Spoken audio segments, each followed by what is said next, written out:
Oh, g'day there, it's Poppy Dave again doing another plant profile for you. Just wanted to show you this little beauty, clustering lot of plants that I've got there, showing a little bit of colour there in the centre. This particular Neoregelia is called Gympie Fireworks.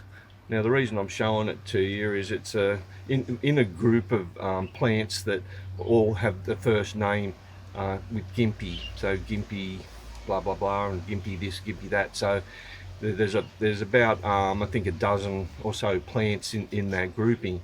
Now the reason why they've all been given that name is there was a lady by the name of Margret Paterson and her husband Bill that were big hybridisers in the early days up in Queensland, and they had a beautifully landscaped property there at up near Gympie. So yeah, so she decided to name a whole heap of a series of her plants with the first name of Gympie, and then, and in this case, Fireworks, and then whatever else you put with it. But the other thing that I wanted to also show this to you is I haven't had a chance to show you some of the bromeliads that are actually stoloniferous, and you see this attached part here. That's actually called a stolon, and it runs through here like that and attaches onto the mother plant, then it throws another one out like that. So if you can imagine the big advantage of this type of plant, if you decide to put it into a tree at your house or in your yard or on your property,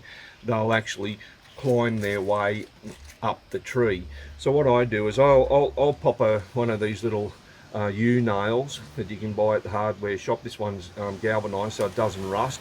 I don't drive it in too far because once the plant attaches to the tree, I like to pull the nail back out, and it'll hold on with its own little cat-like roots on the bottom here. But if you can start it there like that, if you've only got the one pup or you've got two plants that you've managed to purchase, just put the clip over like that and pin it onto the tree like that, near maybe a fork or even on the outside of the tree.